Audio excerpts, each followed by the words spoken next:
আজি মই তোমালোকৰ আগত যেটো টপিক পঢ়িম হেতু হৈছে ষ্টেট এণ্ড পলিটিক্স। আমি ৰাজনৈতিক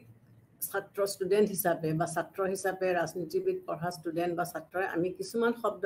খুব সহজে বা সঘনাই প্ৰয়োগ কৰোঁ। অকল আমি বুলিয়ে নহয়, সমাজ ব্যৱস্থাত আমি যেহেতু সামাজিক মানুহ, যেহেতু সামাজিক প্ৰাণী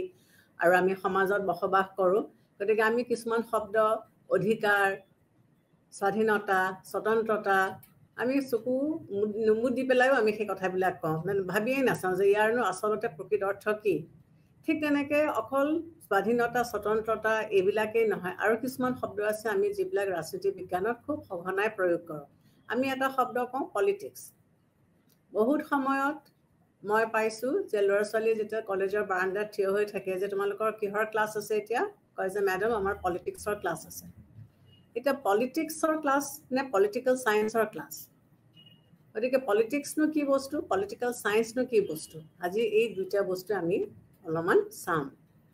যেতিয়া কাণেৰে কথাষাৰ শুনো যে আমাৰ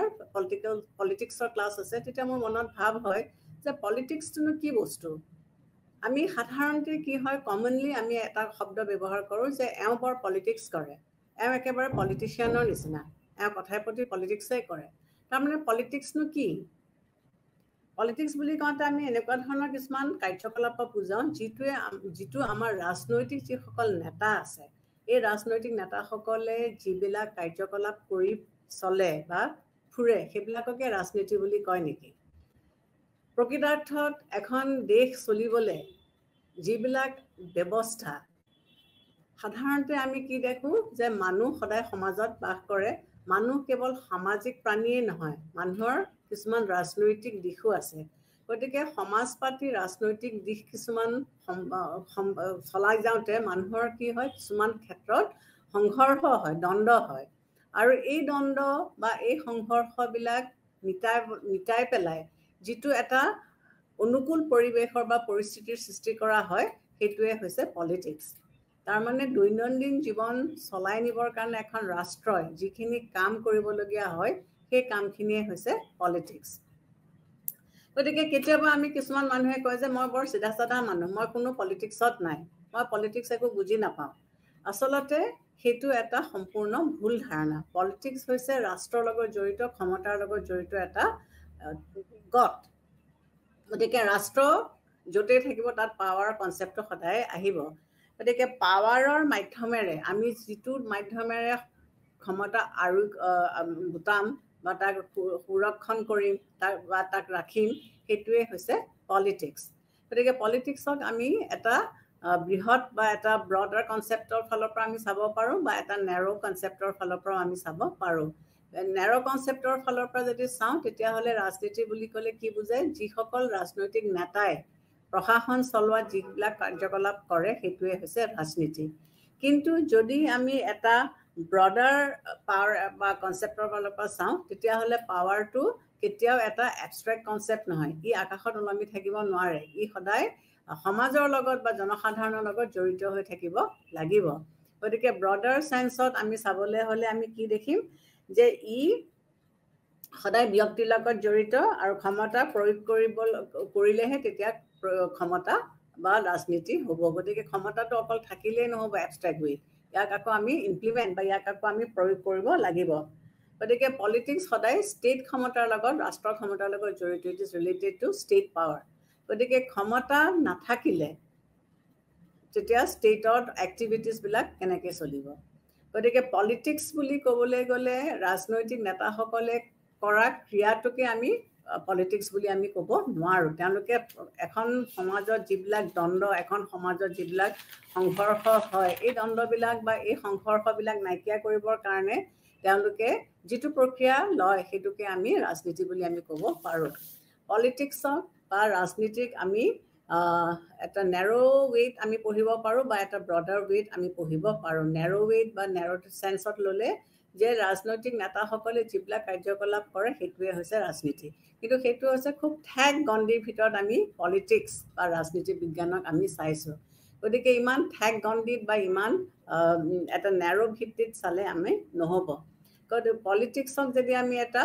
ব্ৰডাৰ ভিউত বা এটা পজিটিভ ভিউত আৰু এটা কাৰেক্টিভ ভিউত আমি চাওঁ তেতিয়াহ'লে পলিটিক্সে আমাক কি বুজাইছে ই প্ৰথমতে আমাক কৈছে যে ৰাজনীতি হৈছে মানৱ সমাজৰ এটা প্ৰাকৃতিক আৰু বহুমূলীয়া অংগ গতিকে পলিটিক্সক বাদ দি পেলাই এখন মানৱ সমাজ কেতিয়াও হ'ব নোৱাৰে ই সমাজৰ এটা বহুমূলীয়া অংগ গতিকে কোনো এখন সমাজত ৰাজনীতি নোহোৱাকৈ এখন সমাজ কেতিয়াও চলিব নোৱাৰে প্ৰত্যেকখন সমাজতে ধৰণ কৰণ চলা ফিৰা সকলোবিলাক বেলেগ বেলেগ আৰু মানুহৰ মত লৈ বা মানুহৰ চিষ্টেমবিলাক চব প্ৰত্যেকখন সমাজতে বেলেগ বেলেগ গতিকে এইবিলাক কেতিয়াও ৰাজনীতি বাদ দি পেলাই হ'ব নোৱাৰে গতিকে সমাজৰ লগত সদায় ৰাজনীতি জড়িত হৈ থাকিবই লাগিব ফৰ এক্সাম্পল আমি ভোট দিওঁ আমি কিয় ভোট দিলোঁ প্ৰত্যেকখন সমাজত ভোটাধিকাৰৰ চিষ্টেমটো হয়তো একে হ'ব পাৰে কিন্তু ভোটটো যেতিয়া আমি কাষ্ট কৰোঁ বা আমি আমাৰ ভোটটো দিবলৈ যাওঁ তেতিয়া সেই ভোটটো আমি কিহৰ ভিত্তিত দিলোঁ কাষ্ট ভিত্তিত দিলোঁ নে আমি আজি ভোট নিদিলোঁৱে কিয় নিদিলোঁ বা আমি কোনটো সময়ত আমি ভোটটো দিম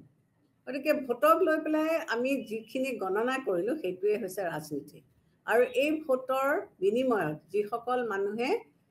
জিকিব আজিৰ বৰ্তমান যুগটো হৈছে গণতান্ত্ৰিক যুগ আৰু এই গণতান্ত্ৰিক যুগত আমাৰ কি হৈছে পৰোক্ষ গণতন্ত্ৰ বা ৰেপ্ৰেজেণ্টেটিভ ডেমক্ৰেচি আছে আৰু এই ৰেপ্ৰেজেণ্টেটিভ ডেমক্ৰেচিৰ মাধ্যমেৰে আমি আমাৰ যিসকল নেতা সেই নেতাসকলক আমি বাছি লৈছোঁ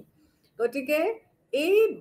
প্ৰক্ৰিয়াটো যে ভোট দিলোঁ বা ভোট নিদিলোঁ বা ভোট কাক দিম বা কাক নিদিম এই যে গোটেই অংকখিনি আমি কৰিলোঁ সেইটোৱে হৈছে ৰাজনীতি ঠিক তেনেকৈ আমি কি কৰিছোঁ সমাজত থকা সকলো মানুহে আমি আইন মানি চলোঁ আইনখন আমি কিয় মানি চলোঁ এই আইন মানি চলিবলগীয়া কিয় হৈছে যে ই আমাক সংৰক্ষণ দিয়ে চিকিউৰিটি দিয়ে আমাৰ লাইফৰ চিকিউৰিটি আনে আমাৰ সা সম্পত্তিৰ চিকিউৰিটি দিয়ে গতিকে ইয়াত আমাৰ এটা উদ্দেশ্য আছে যে আমি আইন অমান্য নকৰোঁ কাৰণ আইন অমান্য কৰিলে আমাৰ নিজৰে লছ হ'ব গতিকে এইকাৰণে আমি আইন মানি চলিছোঁ যে যাতে আমাৰ সকলোবিলাক বস্তু সংৰক্ষণ বা আমাৰ সকলোবিলাক বস্তু সুৰক্ষিত হৈ থাকে গতিকে এই আইনৰ মনাৰ মেইন উদ্দেশ্যটো হৈছে যে আমাৰ নিজৰ এটা স্বাৰ্থ আছে আৰু এই স্বাৰ্থটো পৰিপূৰণ কৰিবলৈ যোৱাৰ প্ৰক্ৰিয়াটোৱে হৈছে পলিটিক্স বা ৰাজনীতি গতিকে মানুহৰ ৰাজনৈতিক যিবিলাক সুখ শান্তি আৰু সমৃদ্ধিৰ কাৰণে কাম কৰে আৰু চৰকাৰৰ আইন সিদ্ধান্ত নীতি নিয়ম সকলোবোৰ সমাজৰ উন্নতৰ কাৰণে কৰা হৈছে চৰকাৰে যিবিলাক ৰীতি নীতি নিয়ম কানুন আছে সেই গোটেইবিলাক ৰীতি নীতি নিয়ম কানুন সমাজৰ উন্নতিৰ কাৰণে চৰকাৰে কৰিছে বৰ্তমান সময়ত আমি আমাৰ যিটো ৰাজনৈতিক তত্ত্ব বা ৰাজনৈতিক থিংকিং এইটো অকল এটা ব্ৰড বা এটা নেৰ' কনচেপ্টৰ ফালৰ পৰা চালে নহ'ব ইয়াৰ এটা সৰ্বব্যাপী দিশো আছে it is universal politics is universal এইকাৰণে বুলি কোৱা হৈছে যে আজি বৰ্তমান যুগত চৰকাৰৰ যিটো প্ৰক্ৰিয়া চৰকাৰ নিৰ্বাচন কৰা বা চৰকাৰৰ প্ৰশাসন চলাবলৈ দিয়া যিটো প্ৰক্ৰিয়া বা যিটো ব্যৱস্থা ইয়াত সকলো মানুহে অংশগ্ৰহণ কৰে গতিকে ই কিছুমান নীতি নিয়ম ধৰি দিয়ে আৰু এই নীতি নিয়মবিলাকৰ মাধ্যমেৰে মানুহে কি কৰে সমাজ ব্যৱস্থাত অংশগ্ৰহণ কৰে গতিকে পলিটিক্সে মানুহৰ জীৱনৰ প্ৰতিটো স্তৰ প্ৰতিটো স্ফিয়াৰ প্ৰতিটো এছপেক্টে কভাৰ কৰে গতিকে কোনো এটা এৰিয়া মানুহৰ এনেকুৱা নাই যিটো এৰিয়াত পলিটিক্সে মানুহক স্পৰ্শ কৰি নাযায় গতিকে পলিটিক্সৰ পৰা বাদ দি পেলাইও কোনো মানুহ থাকিব নোৱাৰে ডাইৰেক্টলিয়ে হওক ইনডাইৰেক্টলিয়ে হওক প্ৰতিজন মানুহে পলিটিক্সৰ চাৰিসীমাৰ ভিতৰত যেনেকৈ হ'লেও তেওঁলোক পৰিবই গতিকে পলিটিক্সৰ উৰ্ধত কোনো নহয় চব মানুহে সমাজত যিহেতু আমি সমাজ পাতি থাকোঁ আৰু সমাজ এখন চলিবলৈ হ'লে আমাক কিছুমান নীতি নিয়ম আইন কানুন লাগিব এইবিলাক চৰকাৰ আৰু ৰাষ্ট্ৰৰ পৰা আমি পাওঁ আৰু এইবিলাকৰ মাধ্যমত থাকিলেহে আমি এটা সুসংগ বা সুসংগবদ্ধ সমাজ ব্যৱস্থাৰ মাজত থাকিলেহে আমি সমাজত আমি থাকিব পাৰিম গতিকে পলিটিক্সক বাদ দি পেলাই বা পলিটিক্স নথকাকৈ আমি কোনো সমাজ ব্যৱস্থাৰ কথা চিন্তা কৰিব নোৱাৰোঁ এতিয়া আমি পলিটিক্সৰ বিষয়ে যেতিয়া গম পালো যে পলিটিক্স সমাজৰ প্ৰতিজন ব্যক্তিকে চুই যায়, কাকো বাদ নিদিয়ে। সমাজত থাকিবলৈ হ'লে আমি ৰাজনীতিত সোমায়ে পৰিম, প্ৰত্যক্ষভাৱেই হওক বা পৰোক্ষভাৱেই হওক ৰাজনীতি বাদ দি পেলাই আমি এখন সমাজ ব্যৱস্থা থাকিব নোৱাৰোঁ। গতিকে আমি যেতিয়া ভোটটো দিওঁ, আমি যেতিয়া লটো মানি চলোঁ, বা আমি যেতিয়া পুলিচ ছিগনেলত আমি ৰৈ দিওঁ, পুলিচ এজনে যেতিয়া হাত দাঙি দিয়ে তেতিয়াহ'লে আমি ৰৈ দিওঁ। আমি কিয় ৰৈ দিছোঁ? কিয়নো আমি জানো যে আমাৰ তাতো এটা নিজৰ ৰাজনৈতিক স্বাৰ্থ জড়িত হৈ আছে। কাৰণ আমি যদি তেতিয়া গুচি যাওঁ, ছিগনেল ভাঙি পেলাই আমি গুচি যাওঁ, তেতিয়াহ'লে হয়তো এক্সিডেণ্ট হ'ব, বা আমি আইনৰ চকুত দোষী হ'ম আৰু আমাক আইনে যথোচিত শাস্তি দিব।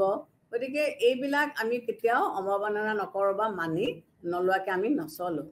এতিয়া এইবিলাক ৰাজনীতি বিজ্ঞান বা পলিটিক্স এই শব্দটোক লৈ পেলাই বা ইয়াৰ বহুতবিলাক সংজ্ঞা আছে, বহুতবিলাক ডেফিনেশ্যনছ আছে।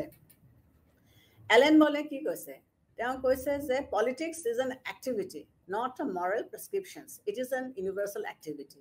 গতিকে এলেন বলৰ ডেফিনেশ্যনটোৰ পৰা আমি কি গম পাইছোঁ যে পলিটিক্স অকল এটা এক্টিভিটি নহয়,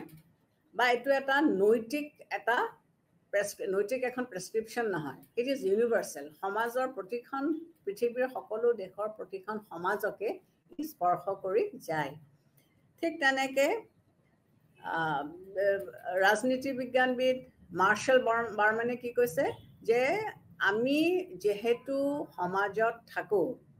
গতিকে আমি সমাজৰ যিবিলাক কাৰ্যকলাপ, সেই গোটেই কাৰ্যকলাপখিনিৰ লগত আমি জড়িত হ'ব নিবিচাৰিলেও আমি জড়িত হৈ পৰোঁ। গতিকে এই যি বিভিন্ন লিখকে তেওঁলোকে ৰাজনীতিৰ বিষয়ে তেওঁলোকে বেলেগ বেলেগ মত তেওঁলোকে পোষণ কৰিছে। লেছবলৰ মতে politics is a study of shaping and sharing of power, shaping and sharing of power. গতিকে পলিটিক্স হৈছে কি আমি পাৱাৰ বাদ দি পেলাই, ক্ষমতাক বাদ দি পেলাই পলিটিক্স নহয়। পলিটিক্স সদায় ক্ষমতাৰ লগত জড়িত, ৰাষ্ট্ৰৰ লগত জড়িত, আৰু ৰাষ্ট্ৰত সদায় মানুহ থাকে। গতিকে মানুহক বাদ দি কোনো এটা ক্ষমতা বা কোনো পলিটিক্স হ'ব নোৱাৰে। গতিকে মানুহৰ সমাজখন লৈ পেলাই এই ক্ষমতা বা পলিটিক্স হৈছে। গতিকে এইবিলাক যিবিলাক বেলেগ বেলেগ স্কলাৰ আছে, এই বেলেগ বেলেগ স্কলাৰৰ ডেফিনেশ্যনছবিলাক পঢ়িলে আমি ৰাজনীতি বা পলিটিক্সৰ এটা প্ৰকৃতি বা নেচাৰ পাওঁ। চ' পলিটিক্সৰ বা ৰাজনীতিৰ নেচাৰনো কি? ইয়াত কেইবাটাও নেচাৰ আছে। প্ৰথমটো হৈছে কি ৰাজনৈতিক কাৰ্যকলাপ হিচাপে ৰাজনীতি, পলিটিক্স এজ পলিটিকেল এক্টিভিটি। গতিকে ইয়াত ফাইনাৰে কি কৈছে যে সমাজ ব্যৱস্থাত ৰাজনীতি সৰ্বব্যাপী প্ৰকৃতিৰ পৰিলক্ষিত হয়। যে আমাৰ যিখন সমাজ ব্যৱস্থা, এই সমাজ ব্যৱস্থাখনত আমি কি দেখিছোঁ যে জনসাধাৰণে এটা যে পলিটিক্সটো অকল এটা ঠাইতে বা এজন ব্যক্তিকে লৈ পেলাই ই সীমিত হোৱা নাই, ই সৰ্বব্যাপী, ই সকলোকে আঁকোৱালি লৈছে বা সকলোকে ই ধৰি লৈছে। গতিকে পৰিয়ালৰ বাহিৰে বেচৰকাৰী সংস্থাৰ কাৰ্যকলাপকে ৰাজনীতি বুলি ক'ব পাৰি। যে পৰিয়ালটোক বাদ দি পেলাই বাকী যিবিলাক বেচৰকাৰী কাৰ্যকলাপ বা পৰিৱেশ আছে চবতে আমি ৰাজনীতি পাওঁ। সংকীৰ্ণ ধাৰণা, ইয়াৰ এটা পেৰকিয়েল কনচেপ্ট আছে। সংকীৰ্ণ ধাৰণাটোত আমি কি বুলি ক'ব পাৰোঁ যে ৰাজনীতি বুলি ক'লে যিবিলাক দলীয় ৰাজনীতি, সেই দলীয় ৰাজনীতিৰ সৈতে সম্পৰ্ক থকা ৰাজনৈতিক কাৰ্যকলাপবিলাককে আমি ৰাজনীতি বুলি কওঁ। এতিয়া আমি সকলোৱে জানো যে পৃথিৱীত বেলেগ বেলেগ কাণ্ট্ৰিজ বা দেশত বেলেগ বেলেগ ৰাজনৈতিক দল আছে। আমাৰ ভাৰতত বহুতবিলাক ৰাজনৈতিক দল আছে গতিকে আমি ইয়াত কি কওঁ মাল্টি পাৰ্টি ছিষ্টেম আছে। বা কোনোবা দেশত কেৱল দুটা ৰাজনৈতিক দলহে আছে, যেনেকৈ আমেৰিকা বা UK। বা ঠিক তেনেকৈ কিছুমান দেশত কেৱল এটাই ৰাজনৈতিক দল আছে, কমিউনিষ্ট পাৰ্টি, যেনেকৈ চাইনা। এতিয়া এই দলবিলাকে যিবিলাক কাৰ্যকলাপত লিপ্ত হৈছে সেইটো দিশৰ পৰা আমি পলিটিক্স বুলি কওঁ, তেতিয়াহ'লে কি কৰিব লাগিব যে ই এটা খুব সংকীৰ্ণ দৃষ্টিকোণৰ পৰাহে আমি চাইছোঁ, বা খুব এটা নেৰ' পাৰ্চপেক্টিভৰ পৰাহে আমি চাইছোঁ। গতিকে ৰাজনৈতিক দলে অংশগ্ৰহণ কৰা যিবিলাক কাৰ্য,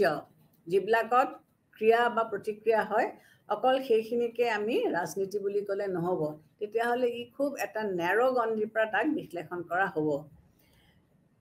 গতিকে আমি ইয়াক এটা ব্ৰডাৰ পাৰ্চপেক্টিভৰ পৰা বা এটা বৃহৎ দিশৰ পৰা আমি ইয়াক চাব লাগিব। মতভেদ বা মত পাৰ্থক্য মীমাংসাৰ উপায়, মতভেদ বা মত পাৰ্থক্য মীমাংসা কৰাৰ উপায়, মেথড অফ কনফ্লিক্ট ৰেজলিউশ্যন। গতিকে ইয়াত আমি কি দেখিছোঁ যে ৰাজনীতি বুলিলে আমাৰ সাধাৰণতে কি দেখা গৈছে, ৰাজনীতি বুলি ক'লে আমি কি দেখিছোঁ যে সমাজৰ বিভিন্ন শ্ৰেণীৰ মাজত গঢ়ি উঠা মতভেদ আৰু মীমাংসাৰ কৰা কাৰ্যকে বুজায় কনফ্লিক্ট ৰেজলিউশ্যন। তাৰমানে আমাৰ সমাজত কি হৈছে, মানুহৰ মাজত বিভেদ হ'বই, এইটো ল অফ নেচাৰ, প্ৰকৃতিৰ নিয়ম। কোনো মানুহৰ মাজত বিভেদ নোহোৱাকৈ এখন সমাজ নচলে। ই সামাজিক সমাজেই নহওক কিয়, ই ৰাজনৈতিক সমাজেই কিয় নহওক, মানুহৰ মন কোনো কাৰণতে একে নহয়, বিভেদ বেলেগ বেলেগ হ'বই। আৰু এই বিভাগ বা যিটো কনফ্লিক্ট হৈছে বা বিভাগ মানে ভাগ হৈছে, এইটোক আমি সলভ কৰিব লাগিব, ৰিজলভ কৰিব লাগিব, মীমাংসাৰ উপায় উলিয়াব লাগিব। আৰু এই মীমাংসা কৰাটোকে আমি ৰাজনীতি বুলি কওঁ। গতিকে ৰাজনৈতিক প্ৰেক্ষাপটত বা পলিটিক্স বুলি কওঁতে মেইন লক্ষ্য বা উদ্দেশ্য হৈছে কি, যে সমাজত সৃষ্টি হোৱা যিবিলাক মতভেদ, এই মতভেদবিলাকক দূৰ কৰি পেলাই মানুহৰ মাজত আমি সমতা বা মানুহৰ মাজত এই কনফ্লিক্ট ৰেজলিউশ্যনবিলাক নাইকিয়া কৰি আমি সলভ কৰাটোৱে হৈছে politics. Politics against the backdrop of opposition, বিৰোধী পটভূমিত ৰাজনীতিৰ ধাৰণা। গতিকে ৰাজনীতিৰ ধাৰণাটো কি বুলি কৈছে, যে আমাৰ অষ্টিন ৰেনিঅ' তেওঁ কি কৈছে, যে ৰাজনীতিৰ ধাৰণা ব্যাখ্যা, তেওঁ যিটো ব্যাখ্যা আগবঢ়াইছে তাতো তেওঁ কি কৈছে, যে সমাজত বিৰোধিতা কৰাটো এটা স্বতঃস্ফূৰ্ত প্ৰক্ৰিয়া। সমাজত যিবিলাক ইছ্যুজ আছে, সেই ইছ্যুজবিলাক সকলোৱে সমান মতে বা একে সময়তে একমত কেতিয়াও হ'ব নোৱাৰে।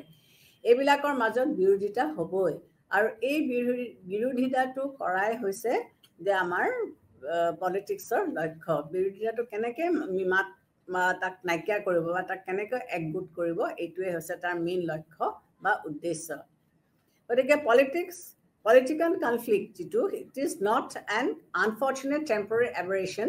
From the norm of perfect cooperation and harmony. গতিকে আমি কি কৰিছোঁ, যে বিৰোধিতা কৰাটো এটা স্বভাৱ বা এটা পইণ্টত আমি এইটো সকলোৱে মানি লওঁ, যে আমাৰ যিকোনো এটা ইছ্যু যেতিয়া আমাৰ আগলৈ আহে তেতিয়া তাক আমি অপ'জ কৰোঁ বা তাক আমি বিৰোধিতা কৰোঁ। গতিকে এইটো নাইকিয়া কৰাটোৱে হৈছে আমাৰ মেইন লক্ষ্য বা মেইন উদ্দেশ্য। ৰাজনীতি, চৰকাৰী কৰ্মচাৰী আৰু বিচাৰপতি, politics of government employees and জাজেছ।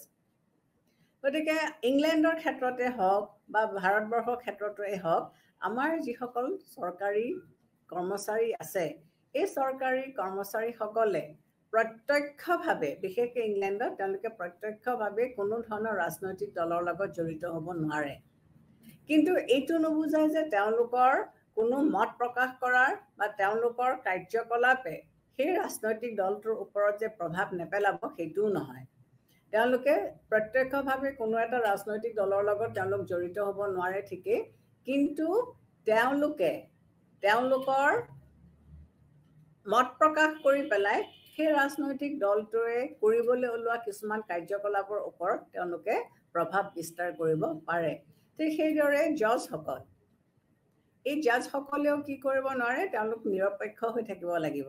তেওঁলোকে কোনো ধৰণৰ ৰাজনৈতিক হেঁচাত কাম নকৰে বা তেওঁলোক কোনো ধৰণৰ ৰাজনৈতিক দলৰ লগত তেওঁলোক জড়িত নহয়। কিন্তু এইটো নুবুজায় যে তেওঁলোক পলিটিক্সৰ পৰা একেবাৰে বিৰত আছে, কাৰণ তেওঁলোকে ৰায়দান ক'ত কৰে, যেতিয়া এটা পলিটিকেল ইছ্যু উত্থাপন হয় তেতিয়া সেই পলিটিকেল ইছ্যুটোৰ ওপৰত তেওঁলোকে ৰায়দান দিয়ে। গতিকে তেওঁলোকে নিৰপেক্ষ হিচাপে থাকি পেলাই তেওঁলোকে সেই ইছ্যুটোৰ ওপৰত ৰায়দান তেওঁলোকে দিয়ে। গতিকে তেওঁলোকে প্ৰত্যক্ষভাৱে জড়িত হ'ব নোৱাৰিলেও পৰোক্ষভাৱে তেওঁলোকে কিন্তু পলিটিক্সত তেওঁলোক ইনভলভ হৈ আছে। তেওঁলোকে দেখুৱাই পেলাই নোৱাৰে বা তেওঁলোকে আঁতৰাই ৰাখি পেলাই আমি তেওঁলোকক সম্পূৰ্ণৰূপে পলিটিক্সৰ পৰা বঞ্চিত কৰিছোঁ, সেইটোও নহয়। তেওঁলোকে কিন্তু ইনডাইৰেক্টলিহে তেওঁলোকে পলিটিক্সত ইনভলভ হৈ থাকিব পাৰিব। গতিকে এজন মানুহক যদি আমি সম্পূৰ্ণৰূপে বাদ দি দিওঁ, তেতিয়াহ'লে কিন্তু এখন সমাজ ব্যৱস্থা নচলিব। তাৰোপৰি ৰাজনৈতিক কাৰ্যকলাপ আৰু সৰ্বদলীয় চৰকাৰ। Political activities and all party government. আমাৰ বিশ্বৰ কিছুমান দেশত আমাৰ কি আছে সৰ্বদলীয় চৰকাৰ ব্যৱস্থা আছে কিন্তু এনে চৰকাৰক বিৰোধ বা সংঘাত উদ্ভৱ হোৱাৰ কোনো আশংকা নাথাকে গতিকে আমাৰ যিবিলাক সৰ্বদলীয় চৰকাৰ ব্যৱস্থা আছে তাত সংঘাত হোৱাৰ ব্যৱস্থা নাথাকে কিন্তু তেনে স্থলতো বা তেনে ক্ষেত্ৰতো আমি কি দেখিবলৈ পাইছো যে এইটো এটা ভুল বা বিভ্ৰান্তমূলক এটা ধাৰণা গতিকে বিভিন্ন দল বা উপদলীয়ৰ মাজত অন্তৰ্দ্বন্দ্ব হোৱাটো একেবাৰে স্বাভাৱিক কথা গতিকে তেওঁলোকৰ ইণ্টাৰনেল কনফ্লিক্ট ইণ্টাৰনেল বিকাৰিংছ হোৱাটো এটা স্বাভাৱিক কথা গতিকে সৰ্বদলীয় ব্যৱস্থা থাকিলেও যে ইয়াৰ মাজত সংঘৰ্ষ বা কনফ্লিক্ট নহ'ব এইটো তেনেকৈ নুবুজায় একদলীয় শাসন ব্যৱস্থাৰ মতবিৰোধ ওৱান পাৰ্টি ৰুল এণ্ড ডিছএগ্ৰিমেণ্ট য'ত আমাৰ এটা ধাৰণা যে য'ত এটা দল আছে সেই দলটোৱে কি কৰিব সকলোৰে কাৰণে সমানে ভাবিব সকলোৰে কাৰণে সমানে কাম কাজ কৰিব গতিকে ইয়াত কেতিয়াও বিৰোধিতা নহয় কিন্তু এইটো এটা সম্পূৰ্ণৰূপে ভুল ধাৰণা সম্পূৰ্ণৰূপে কেলে ভুল ধাৰণা যে এটা পাৰ্টি সিস্টেম য'ত আছে বা সিংগল পাৰ্টি সিস্টেম য'ত আছে এই পাৰ্টিটোৱে কি কৰিব যেতিয়া তেওঁলোকে বহুত দিন ক্ষমতাত থাকিব তেতিয়া তেওঁলোক অথৰিটেৰিয়ান বা তেওঁলোকে আনৰ কথা চিন্তা নকৰি নিজৰ মতালি মতে কাম কৰি যাবলৈ তেওঁলোক হয়তো আগবাঢ়ি ওলাই আহিব পাৰে গতিকে এইটোও কি কৰিব সংঘাতৰ সৃষ্টি কৰিব গতিকে একদলীয় শাসন ব্যৱস্থাটো যে বিৰোধিতা নাথাকে বা অপজিশন নাথাকে সেইটো নহয় একদলীয় শাসন ব্যৱস্থাটো আমি এইখিনি দেখিবলৈ পাওঁ mass interest as opposed to political activities সৰ্বসাধাৰণৰ স্বাৰ্থৰ ধাৰণা ৰাজনৈতিক কাৰ্যকলাপৰ বিৰোধী গতিকে এলেন বলে কি কৈছে যে সমাজত সৰ্বসাধাৰণৰ স্বাৰ্থৰ ধাৰণা ৰাজনৈতিক প্ৰক্ৰিয়াৰ পৰিপন্থী গতিকে ইয়াক আমি কি বুলি ক'ব পাৰোঁ যে ৰাজনৈতিক কাৰ্যকলাপ হ'ল বিৰোধী আৰু এনে বিৰোধী মতভেদে মীমাংসা কৰা ৰাজনৈতিক উদ্দেশ্য গতিকে য'ত মাছ ইণ্টাৰেষ্ট থাকিব তাত কনফ্লিক্ট হোৱাৰ সম্ভাৱনা থাকে আৰু য'ত কনফ্লিক্ট থাকিব সেইটো মীমাংসা কৰাটোৱে হৈছে পলিটিক্সৰ মেইন লক্ষ্য বা মেইন উদ্দেশ্য গতিকে পলিটিক্স সকলো ক্ষেত্ৰতে আমি দেখিবলৈ পাওঁ ই একদলীয় শাসন ব্যৱস্থাতে হওক কি বহুদলীয় শাসন ব্যৱস্থাতে হওক বা মানুহে যেতিয়া এখন সমাজত বাস কৰি থাকিব তেতিয়া তেওঁলোকৰ মাজত বিভিন্ন কাৰণত বা বিভিন্ন ক্ষেত্ৰত মতভেদ আমি দেখিবলৈ পাওঁ গতিকে এই মতভেদখিনি থকাৰ কাৰণে আমি তেওঁলোকৰ মাজত কোনো ধৰণৰ সংঘৰ্ষ নোহোৱাকৈ বা ৰাজনীতি নোহোৱাকৈ নচলে গতিকে ৰাজনীতি প্ৰতিটো স্তৰতে সমাজৰ প্ৰতিটো ষ্টেপতে আমি উপলব্ধি কৰিবলৈ পাওঁ আৰু এটা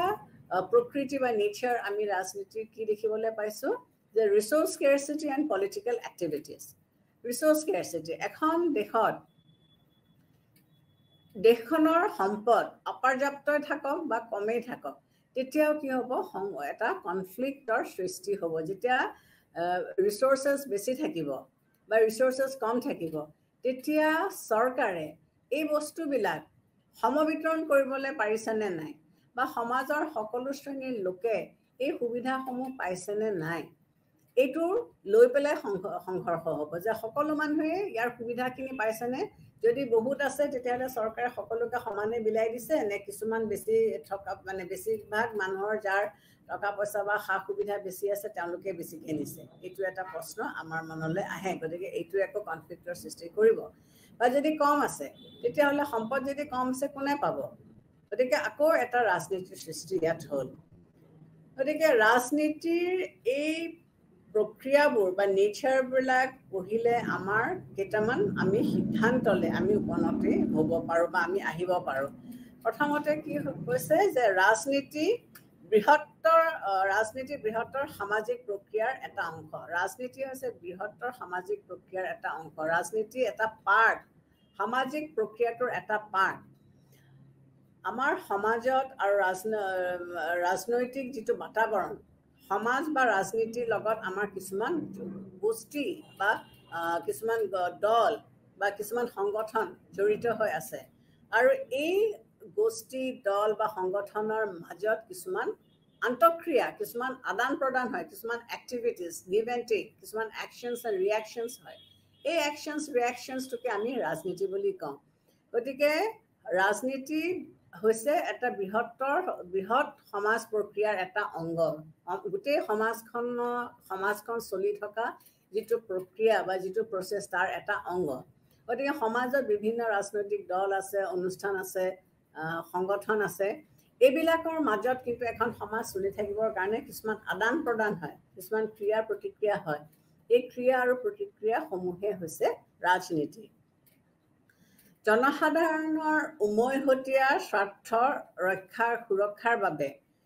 যিবিলাক সিদ্ধান্ত লোৱা হৈছে সেইবিলাককে আমি ৰাজনীতি বুলি কওঁ গতিকে এখন সমাজৰ জনসাধাৰণৰ উন্নতিৰ হকে যিবিলাক ব্যৱস্থা লোৱা হৈছে সেই ব্যৱস্থাবিলাককে আমি ৰাজনীতি বুলি কওঁ ৰাজনীতিত কি হয় বিভিন্ন স্বাৰ্থ সম্বন্ধিত গোষ্ঠী কিছুমান আছে সমাজ এখনত বিভিন্ন ধৰণৰ সমষ্টি গোট আছে প্ৰত্যেকটা গোটৰ নিজৰ নিজৰ কিছুমান স্বাৰ্থ আছে আৰু প্ৰত্যেকটা গোটে এই স্বাৰ্থসমূহ পৰিপূৰণ কৰিবৰ কাৰণে তেওঁলোকে চেষ্টা কৰে গতিকে এই পৰিপূৰণ কৰিবলৈ যাওঁতে বিভিন্ন গোষ্ঠীৰ মাজত বিবাদ হোৱাৰ সম্ভাৱনা খুবেই সবল গতিকে এইবিলাক বিবাদ নাইকিয়া কৰি পেলাই ঐক্যমতত অহাটোৱে হৈছে ৰাজনীতিৰ মেইন লক্ষ্য বা উদ্দেশ্য গতিকে প্ৰকৃতিটো কি যে সমাজৰ বিভিন্ন ধৰণৰ গোট আছে বিভিন্ন ধৰণৰ সংস্থা আছে এইবিলাকৰ মাজত ক্লাছ বা কনফ্লিক্ট হোৱাটো অতি স্বাভাৱিক গতিকে এই বিবাদবিলাক নাইকিয়া কৰি পেলাই তেওঁলোকৰ মাজত কেনেকৈ ঐক্য আৰু মীমাংসা কৰিব পৰা যায় সেইটোৱে হৈছে মেইন লক্ষ্য বা উদ্দেশ্য ৰাজনৈতিক সংঘাত আৰু বিবাদ নিষ্পত্তিৰ আহিলা হিচাপে গণ্য কৰা হৈছে গতিকে ৰাজনৈতিক সংঘাত নাইকিয়া কৰিবৰ কাৰণে যিটো প্ৰচেষ্টা লোৱা হৈছে সেইটোকে আমি কি বুলি কওঁ আমি পলিটিক্স বুলি কওঁ নীতি নিৰ্ধাৰণ বা সিদ্ধান্ত গ্ৰহণৰ বাবে ৰাজনৈতিক কৰ্তৃত্ব প্ৰয়োজন যি বৈধতা আৰু সন্মতিৰ ভিত্তিত প্ৰতিষ্ঠিত গতিকে আমি এটা নীতি গ্ৰহণ কৰিবলৈ হ'লে আমি কি কৰিব লাগিব বা এটা সিদ্ধান্ত গ্ৰহণ কৰিবলৈ হ'লে আমি কিছুমান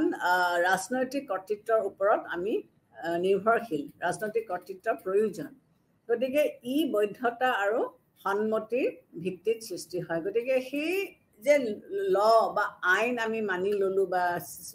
একচেপ্ট কৰি ল'লোঁ বা যি নীতি নিয়ম আমাক দিলে সেইবোৰ যে আমি একচেপ্ট কৰি ল'লোঁ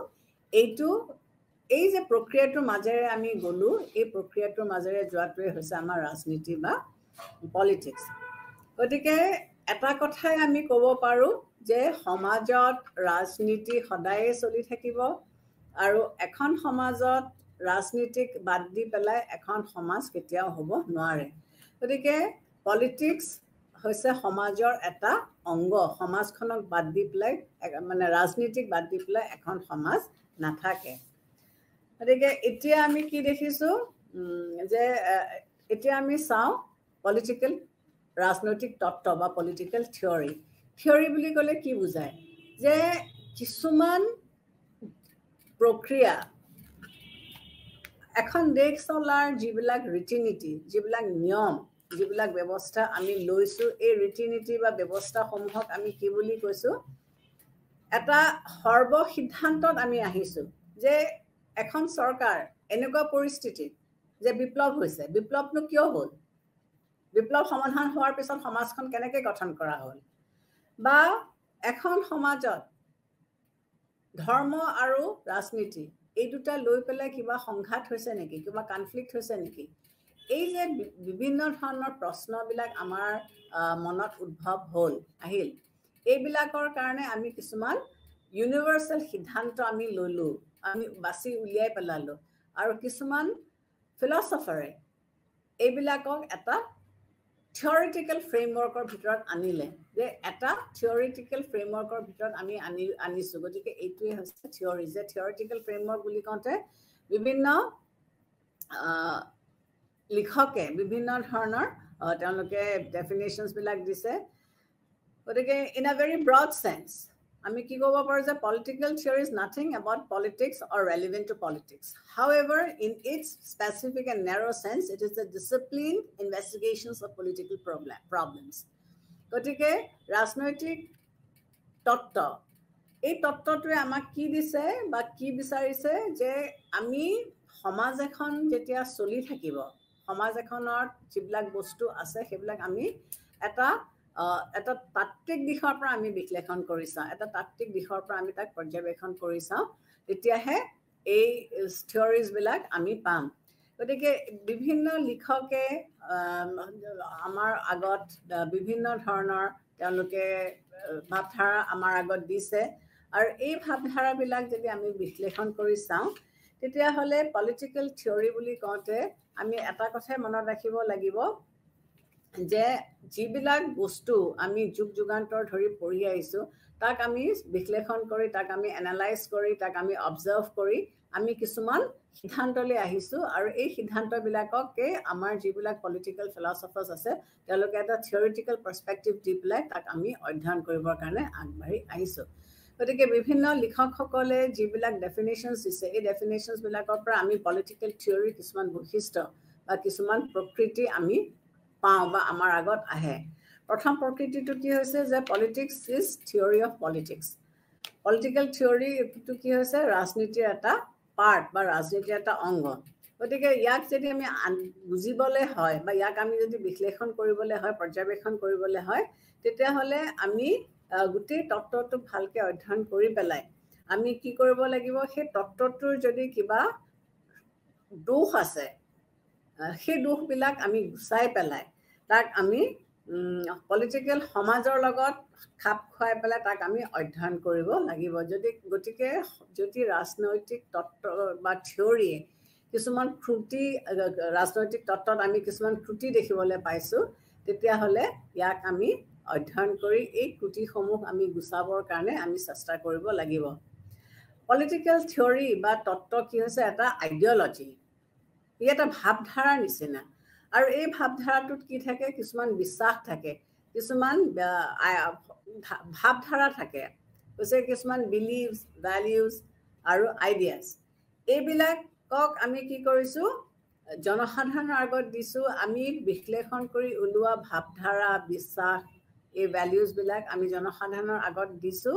আৰু জনসাধাৰণে এইবিলাক মানি লৈছে, আৰু মানি লোৱাৰ কাৰণে আমি চৰকাৰ চলোৱাত এইবিলাকৰ সহায় লৈ পেলাই ৰাজনৈতিক নেতাসকলে চৰকাৰ চলাব পাৰিছে। গতিকে যিকোনো এটা কাম কৰিবলৈ এটা তত্ত্ব লাগিব, আৰু এই তত্ত্ববিলাকৰ শ্বৰ্টকামিংছখিনিও আমি গুচাবৰ কাৰণে চেষ্টা কৰিছোঁ, আৰু গুচাই পেলাই আমি এই ধৰণেৰে আগবাঢ়ি যাবলৈ ওলাইছোঁ। পলিটিকেল থিয়ৰি ই কি হৈছে, এটা চিষ্টেমেটিক ৰিফ্লেকশ্যন। কিহত এটা নিয়মীয়াকৈ কিহত প্ৰতিনিধিত্ব বা প্ৰতিফলিত হৈছে, যে ৰাষ্ট্ৰ বা তত্ত্ব বা চৰকাৰ বা ৰাজনৈতিক সন্থা। গতিকে পলিটিকেল থিয়ৰিয়ে কি ৰিফ্লেক্ট কৰিছে, পলিটিক্সৰ, ষ্টেটৰ, গভৰ্ণমেণ্টৰ পলিটিকেল ইনষ্টিটিউশ্যনছ, এইকেইটাক প্ৰতিনিধিত্ব বা ৰিফ্লেক্ট কৰিছে। গতিকে এইটো সাধাৰণতে এটা বৌদ্ধিক সৃষ্টি, এটা ইণ্টেলেকচুৱেল ক্ৰিয়েশ্যন। কাৰ ক্ৰিয়েশ্যন? এজন ফিলচফাৰৰ, যোনে পলিটিকেল ইছ্যুজবিলাকৰ এটা বাস্তৱ ধাৰণা আমালৈ আগবঢ়াইছে। আমি যিবিলাক আমাৰ পলিটিকেল ফিলচফাৰ্ছ আছে, হবছে হওক, ৰুছই হওক, বা মিল হওক, বেন্থাম হওক, যোনে আছে, তেওঁলোকে ৰাজনৈতিক দিশৰ বিভিন্ন দিশ তেওঁলোকে পৰ্যবেক্ষণ কৰি, অবজাৰ্ভ কৰি, নিৰীক্ষণ কৰি, তাৰপিছত তেওঁলোকে এটা থিয়ৰি তেওঁলোকে দিছে, আৰু এই থিয়ৰিটোক লৈ পেলাই এখন চৰকাৰে তেওঁলোকৰ চৰকাৰ বা চলোৱা প্ৰক্ৰিয়াটো তেওঁলোকে চলাই লৈ গৈছে বা আগবাঢ়ি তেওঁলোক ওলাইছে। পলিটিকেল থিয়ৰি এম্পিৰিকেলো হ'ব পাৰে, নৰ্মেটিভো হ'ব পাৰে। এম্পিৰিকেল মানে আমি যিটো অনুসন্ধান কৰি পালোঁ যে এটা সময়ত সমাজত মানুহে ভোট দিয়ে। ভোটটো কি কাৰণে দিয়ে? যে তেওঁলোকক চৰকাৰ লাগে। কিন্তু সেই যে চৰকাৰ গঠন প্ৰক্ৰিয়াৰ কাৰণে তেওঁলোকে অধিকাৰটো পাইছে বা তেওঁলোকে ভোট দিবলৈ গৈছে,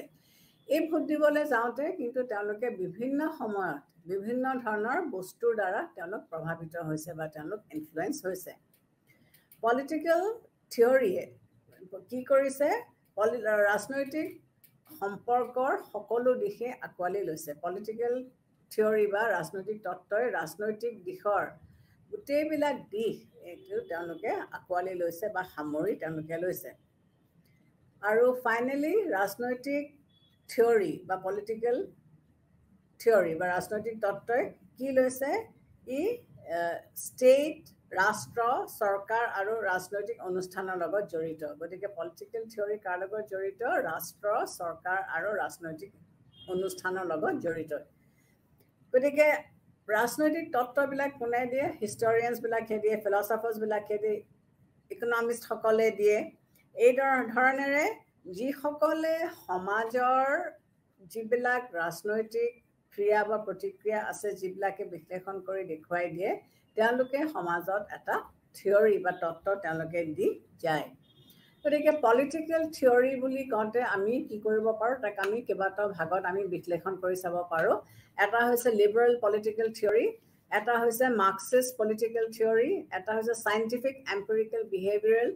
পলিটিকেল থিয়ৰি আৰু এটা হৈছে কণ্টেম্পৰৰী অৰ integrated political theory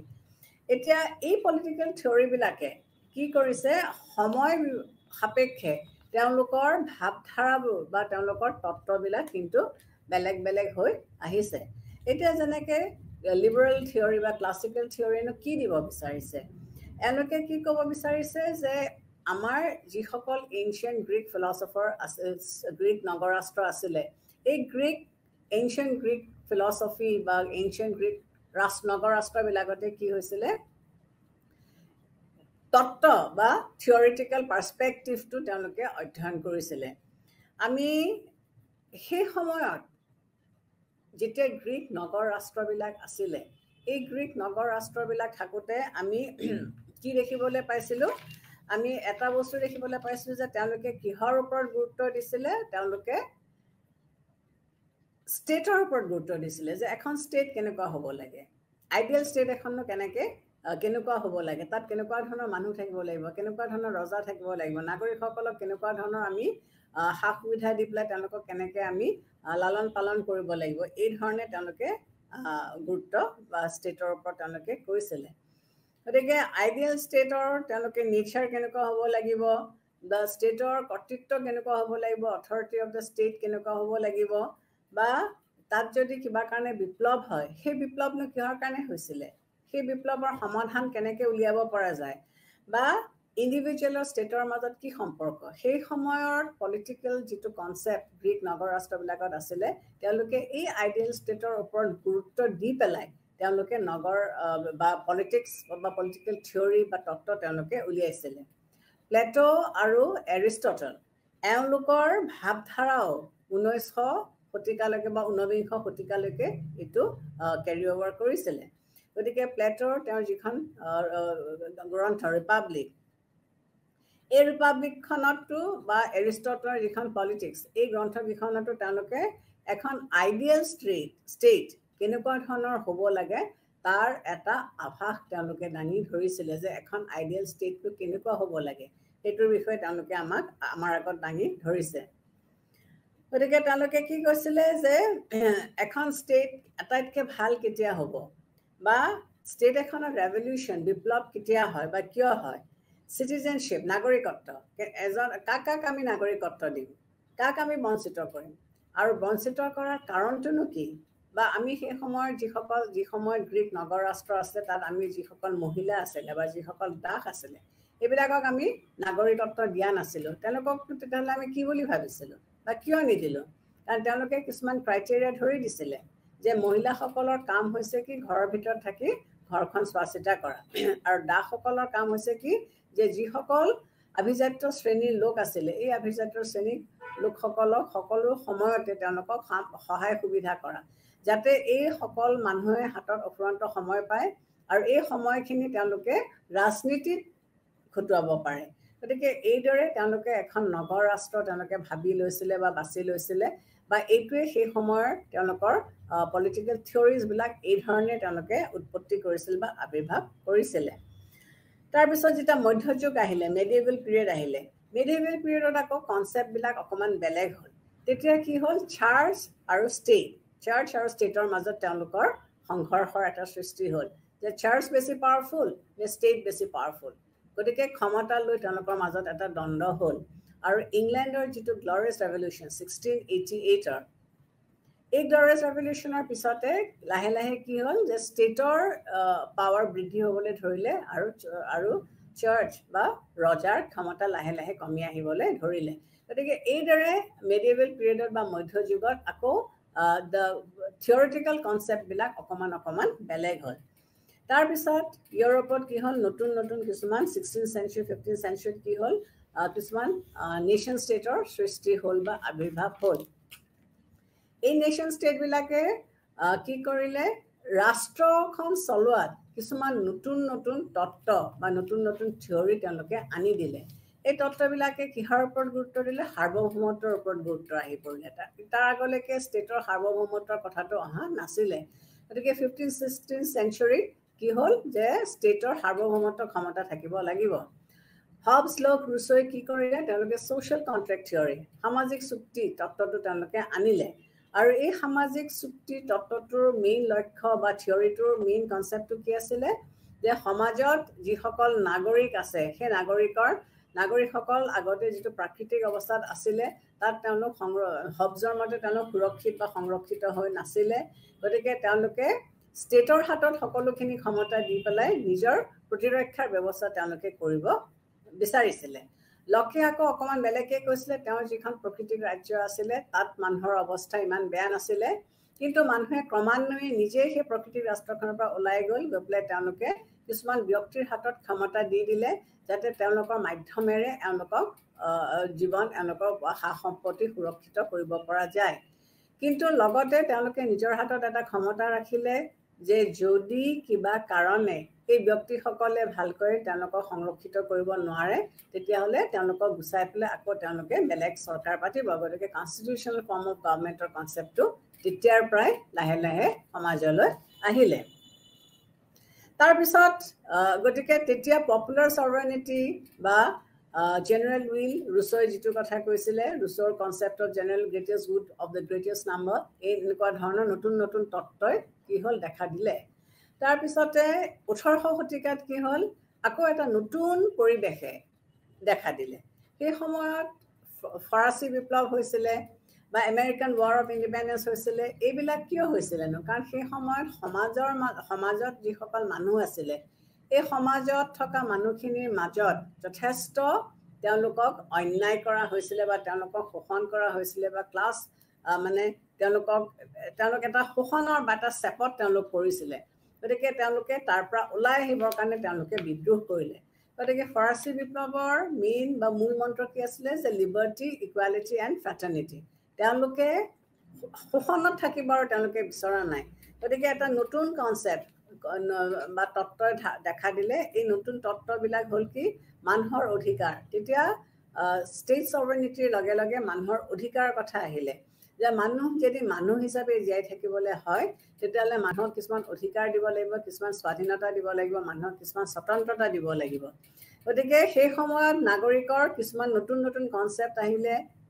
liberty equality ফ্ৰেটাৰ্নিটি এইবিলাক বস্তু আহিলে গতিকে সময় সাপেক্ষে সমাজত যুগে যুগে কিছুমান নতুন নতুন তত্ত্ব আহিছে আৰু এই তত্ত্ববিলাকৰ লক্ষ্য বা উদ্দেশ্য হৈছে কি যে সমাজত বসবাস কৰা মানুহখিনিয়ে যাতে তেওঁলোকে এটা মানে সুপৰিস্থিতি এটা সুপৰিৱেশত বা ভাল পৰিৱেশত তেওঁলোকে নিজৰ জীৱন নিৰ্বাহ কৰিব পাৰে মন্টেস্কিউৰ যিখন হেৰি আছিলে দ্য স্পিৰিট অফ ল তাত তেওঁ এটা কথা কৈছিলে কি যে তাত চৰকাৰৰ বিভিন্ন অংগৰ মাজত কি ধৰণে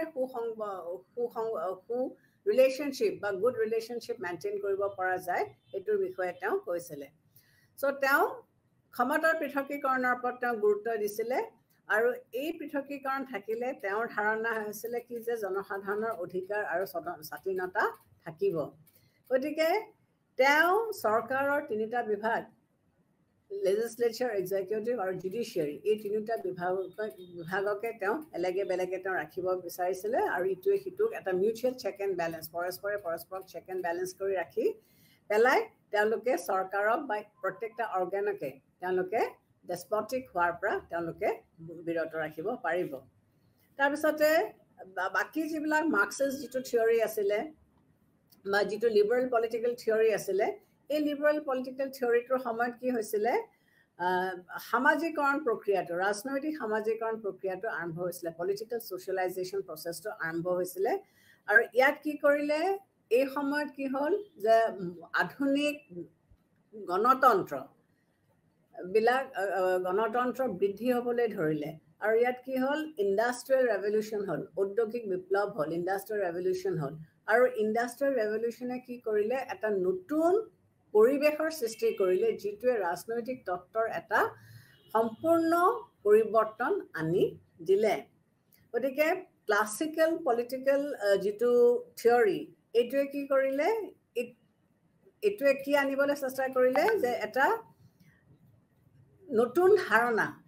মানুহৰ মাজত আনি দিলে আৰু এই নতুন ধাৰণাটোৱে কিহৰ ওপৰত গুৰুত্ব দিলে তেওঁলোকে অধিকাৰৰ ওপৰত গুৰুত্ব দিলে তেওঁলোকে স্বতন্ত্ৰতাৰ ওপৰত গুৰুত্ব দিলে তেওঁলোকে সম্পত্তিৰ ওপৰত গুৰুত্ব দিলে ইকুৱেলিটিৰ ওপৰত গুৰুত্ব দিলে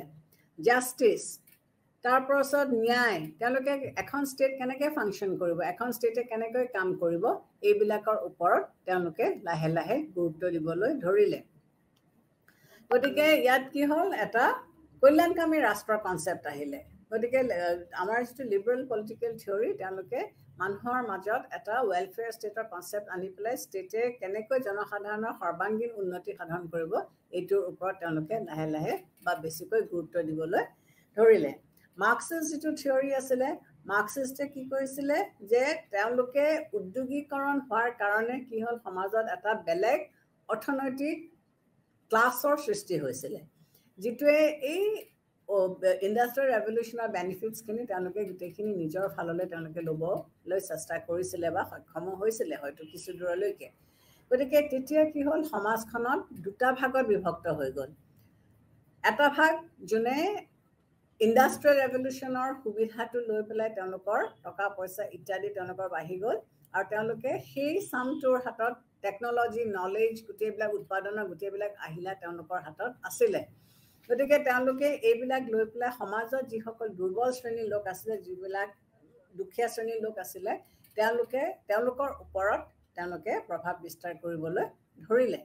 গতিকে মাৰ্কছে কেপিটেলিষ্ট থিয়ৰীটো একেবাৰে ভাল পোৱা নাছিলে তেওঁ সমাজবাদৰ এনেকুৱা এটা নীতি স্থাপন কৰিব বিচাৰিছিলে য'ত সমাজৰ সকলো শ্ৰেণীৰ লোকে ইয়াত সমান সা সুবিধা পাব তেওঁ বিদ্ৰোহ কৰি তেওঁ ষ্টেটক এটা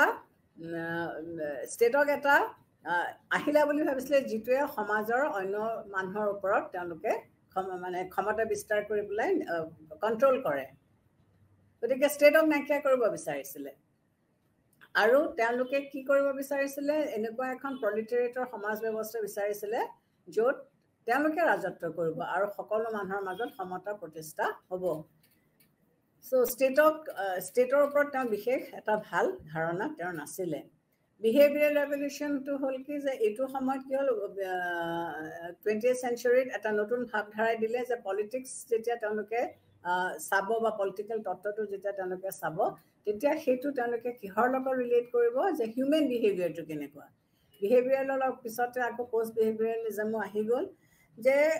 তেওঁলোকে কি কৈছে যে মানুহে যেতিয়া ৰাজনৈতিক তত্ত্ব বা ৰাজনীতিৰ লগত জড়িত হয় তেতিয়াহ'লে মানুহৰ যিটো বিহেভিয়াৰেল পেটাৰ্ণ সেই বিহেভিয়াৰেল পেটাৰ্ণটো আমি অধ্যয়ন কৰিব লাগিব বা সেই ব্যৱস্থাটো আমি পঢ়িব লাগিব বা আমি জানিব লাগিব গতিকে ইয়াতে আমি কি পাইছোঁ যে এই বিভিন্ন তত্ত্ববিলাকে আমাক আকৌ কি কৰিছে যে এখন সমাজত প্ৰগ্ৰেছ কৰিবৰ কাৰণে কিটা বিষয়বস্তু লাগে বা কিহৰ বিভিন্ন সময়ত বিভিন্ন দিশত আমি কি পাইছোঁ বিভিন্ন তত্ত্ববিলাক আমাৰ আগত আহি আছে তাৰপিছতে আহিল ইণ্টিগ্ৰেটেড পলিটিকেল থিয়ৰী ইণ্টিগ্ৰেটেড মানে কি হৈছে গোটেইবিলাক বস্তু তেওঁলোকে সামৰি লৈছে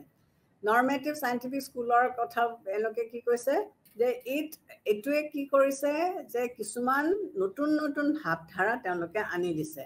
গতিকে আমাৰ নতুন বা ইণ্টিগ্ৰেটেড পলিটিকেল থিয়ৰীত আমি কি বুজিছোঁ কিছুমান নতুন নতুন ৰাজনৈতিক ইছ্যুজ আমি হাতত লৈছোঁ আৰু সেইবিলাক হৈছে কি এই ইছ্যুজবিলাক আমি হিউমেন ৰাইটছ মানৱ অধিকাৰ হিউমেন ৰাইটছটো এতিয়া এটা সাংঘাতিক গুৰুত্বপূৰ্ণ বস্তু হৈ উঠিছে বিশেষকৈ যেতিয়া ছেকেণ্ড ৱৰ্ল্ড ৱাৰ বা ফাৰ্ষ্ট ৱৰ্ল্ড ৱাৰ হৈ গৈছিলে তেতিয়া আমি কি দেখিছিলোঁ যে বহুত মানুহে তেওঁলোকে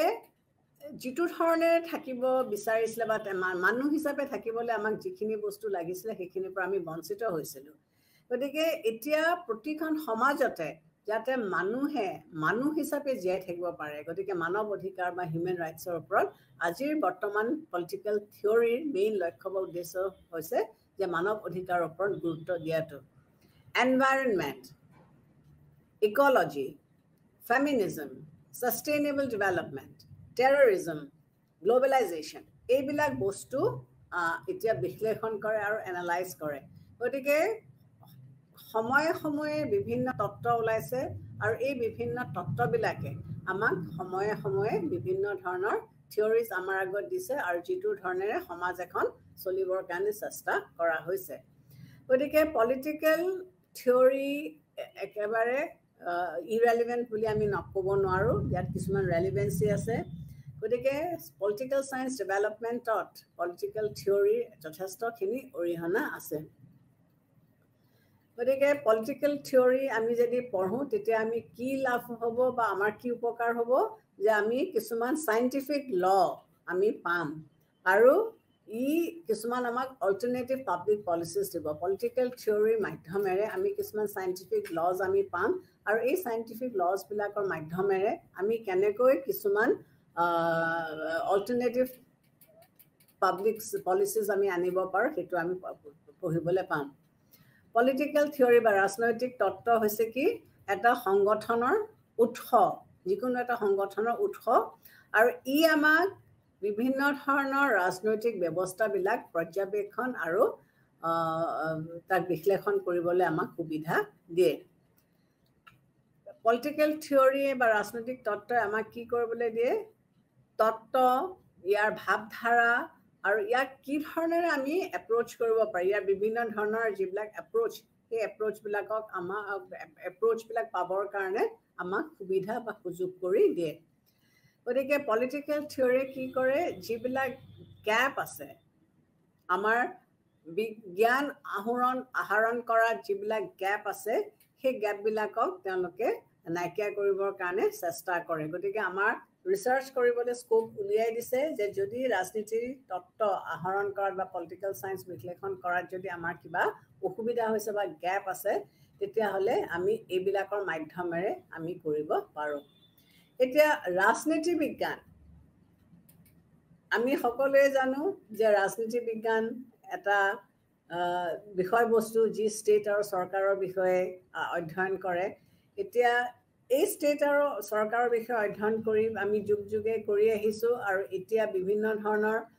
অলৰেডি আলোচনা কৰি আহিলোঁ যে বিভিন্ন ধৰণৰ তত্ত্ব আমি ইয়াত দেখিবলৈ পাইছোঁ। গতিকে এতিয়া আমি চাওঁ যে পলিটিকেল চায়েন্সৰ এটা পঢ়াৰ বা ইয়াৰ ইউটিলিটি কি আছে। আমি যদি ৰাজনীতি বিজ্ঞান পঢ়োঁ এজ এ ষ্টুডেণ্ট, আমি যদি ৰাজনীতি বিজ্ঞান ষ্টাডি কৰোঁ, অধ্যয়ন কৰোঁ, ইয়াৰ সুবিধা আমি কি পাওঁ? প্ৰথম কথা হৈছে কি যে ই নাগৰিকসকলক শিক্ষা দিয়ে। ৰাজনীতি বিজ্ঞানে নাগৰিকসকলক আমাক শিক্ষা দিয়ে। এই শিক্ষাই আমাক কি কৰে? আমাক আমাৰ অধিকাৰ আৰু আমাৰ কৰ্তব্যসমূহৰ প্ৰতি আমাক সজাগ আৰু সবল কৰি তোলে। গতিকে আমি যদি এজন ভাল নাগৰিক হিচাপে আমি সমাজত বসবাস কৰিবলৈ বিচাৰিছোঁ, সমাজত আমি থাকিব বিচাৰিছোঁ, তেতিয়াহ'লে আমি আমাৰ কৰ্তব্যসমূহ আমি পালন কৰিব লাগিব আৰু আমি নিজৰ অধিকাৰসমূহনো কি সেইবিলাকো আমি জানিব লাগিব। গতিকে এইবিলাক জানিবলৈ যাওঁতে আমি শিক্ষিত হ'ব লাগিব। শিক্ষা নাথাকিলে আমি এইবিলাক বস্তু নাজানো। গতিকে ৰাজনীতি বিজ্ঞান পঢ়িলে আমি এই বিষয়বস্তুখিনিৰ ওপৰত আমাৰ এটা ধাৰণা হয়। ৰাজনীতি বিজ্ঞান পঢ়িলে আমি ষ্টেট, ৰাষ্ট্ৰ আৰু চৰকাৰ এইবিলাকৰ বিষয়ে আমি জানিম। গতিকে আমি যদি নাজানো তেতিয়াহ'লে চৰকাৰী প্ৰক্ৰিয়াবিলাকতো আমি অংশগ্ৰহণ কৰিব নোৱাৰিম। পলিটিকেল চায়েন্সে আমাক এই সুবিধাসমূহ বা এই হেৰিখিনি আমাৰ আগলৈ দাঙি ধৰিছে। গতিকে ৰাজনীতি বিজ্ঞান পঢ়িলে এখন চৰকাৰ কেনেকৈ চলে বা এখন চৰকাৰক অংশগ্ৰহণ কৰিলে কি সুবিধা হ'ব বা এখন চৰকাৰ ভঙা পতা কৰাত যদি আমি অংশগ্ৰহণ নকৰোঁ বা ভোটদান নিদিওঁ তেতিয়াহ'লে আমাৰ কি লোকচান হ'ব, এই গোটেই বস্তুবিলাক আমাৰ আগত দাঙি ধৰে। গতিকে ৰাজনীতি বিজ্ঞানে এই বস্তুখিনি আমাক দিয়ে। তৃতীয়তে, বৰ্তমান যুগ হৈছে গণতন্ত্ৰৰ যুগ। পৃথিৱীৰ সকলো দেশেই আগতে যিবিলাক দেশত গণতন্ত্ৰ নাছিল তেওঁলোকে গণতন্ত্ৰটো আগুৱাই লৈছে কিহৰ কাৰণে আগুৱাই লৈছে যে গণতন্ত্ৰই সকলো নাগৰিককে চৰকাৰী প্ৰক্ৰিয়াত অংশগ্ৰহণ কৰাত এটা সুবিধা দিয়ে গতিকে ই আমাক কি কৰিছে আমাৰ গণতান্ত্ৰিক প্ৰক্ৰিয়াত অংশগ্ৰহণ কৰি পেলাই আমি এখন গণতান্ত্ৰিক ৰাষ্ট্ৰ প্ৰতিপন্ন কৰাত আমি সহায় কৰিব পাৰিছোঁ কাৰণ গণতন্ত্ৰত আমাৰ কৰিবলগীয়া যিবিলাক কৰণীয় কাম আমাৰ যিবিলাক কৰ্তব্য আমাৰ যিবিলাক ডিউটিজ এইবিলাক আমি কৰিব পাৰোঁ গতিকে গণতন্ত্ৰ স্থাপন কৰি পেলাই আমি সমাজত আগবাঢ়ি যাব পাৰিছোঁ ৰাজনীতি বিজ্ঞান অধ্যয়ন কৰিলে আমি কি জানিব পাৰোঁ আমাৰ সমস্যাসমূহনো ক'ত আৰু আমাৰ নিডছবোৰনো ক'ত এই বিষয়ে আমি জানিব পাৰোঁ আমি কি কৰি দেখিছোঁ যে আমাৰ যিবিলাক সমস্যা হৈছে সেই সমস্যাবিলাকনো আমি কেনেকৈ সমাধান কৰিব পাৰিম আমি কাৰ ওচৰলৈ যাব পাৰিম আমাকনো লাগে কি এইবিলাক বস্তু আমি অধ্যয়ন কৰিলেহে জানিব পাৰিম গতিকে ৰাজনীতি বিজ্ঞান পঢ়িলে আমি আমাৰ নিডছবিলাক আমাৰ অধিকাৰবিলাক আমাৰ লাগতিয়াল বস্তুবিলাকৰ বিষয়ে আমি জানিব পাৰোঁ আমাক পৃথিৱীৰ সংবিধানবিলাকৰ ওপৰত আমাক এটা আভাস দিয়ে আমাক জ্ঞান দিয়ে পৃথিৱীত বিভিন্ন ধৰণৰ সংবিধান আছে প্ৰত্যেকখন সংবিধানৰ কাৰ্যকলাপ বা ফাংচনিং মোড ডিফাৰেণ্ট তেওঁলোকৰ চিন্তাধাৰা বেলেগ গতিকে ৰাজনীতি বিজ্ঞান পঢ়িলে আমি বেলেগ বেলেগ দেশত তেওঁলোকৰ সংবিধানবিলাকনো কেনেকৈ ৰচনা হ'ল তেওঁলোকৰ সংবিধানবিলাকেনো নাগৰিকসকলক সুশাসন কৰাত কেনেকৈ সহায় কৰিছে তেওঁলোকৰ সংবিধানেনো নাগৰিকসকলক কি কি অধিকাৰ দিছে কি কি কৰ্তব্য দিছে এই গোটেইবিলাক আমি পঢ়িবলৈ পালে আমি আমাৰ নিজৰ দেশতো আমি আমাৰ সংবিধানত যদি এই বস্তুবিলাক নাই তেতিয়াহ'লে তাক আমি ইনকৰ্পৰেট কৰিব পাৰোঁ বা বেলেগ দেশত থকা ভাল বস্তুবিলাক আনি পেলাই আমি আমাৰ পলিটিকেল নেতাসকলক দেখুৱাই পেলাই এই বস্তুবিলাক আমি আমাৰ সংবিধানত অন্তৰ্ভুক্ত কৰি ল'ব পাৰোঁ এই বস্তুবিলাক অত্যন্ত প্ৰয়োজন যদি আমি এখন দেশক উন্নত কৰিব বিচাৰিছোঁ এখন দেশক যদি আমি ডেভেলপ কৰিব বিচাৰিছোঁ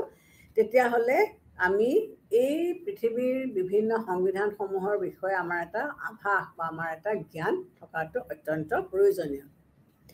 ৰাজনীতি বিজ্ঞান পঢ়িলে আমি কি কৰিব পাৰোঁ আমি সুখ শান্তি সমৃদ্ধি ৰক্ষা কৰিবৰ কাৰণে আমি সফল বা আমি এটা চেষ্টা আমি দিব পাৰোঁ কাৰণ আমি কি কৰিছোঁ সমাজ এখনত বসবাস কৰা ব্যক্তি হিচাপে আমি কি কৰিছোঁ গোটেই জীৱনটোৱে আমি চম্ভালি আছোঁ কনফ্লিক্ট ৰেজলিউশ্যন সলভ কৰিবলৈ চেষ্টা কৰিছোঁ সমাজত শান্তিপ্ৰিয়ভাৱে বসবাস কৰিবলৈ আমি চেষ্টা কৰিছোঁ গতিকে আমাৰ মাজত সংঘৰ্ষ হোৱাটো অতি স্বাভাৱিক কথা গতিকে এইবিলাক এজন নাগৰিকে এখন ষ্টেটত থাকি পেলাই ষ্টেট এখনত যদি যুদ্ধ হয় তেতিয়াহ'লে এখন দেশৰ মাজত বা দুখন দেশৰ মাজত যদি যুদ্ধ হয় তেতিয়াহ'লে ই কেনেকুৱা মানে সমস্যাৰ সন্মুখীন হ'ব পাৰোঁ আমি বা কি কি প্ৰব্লেম কৰিব পাৰে এইবিলাক আমি জানো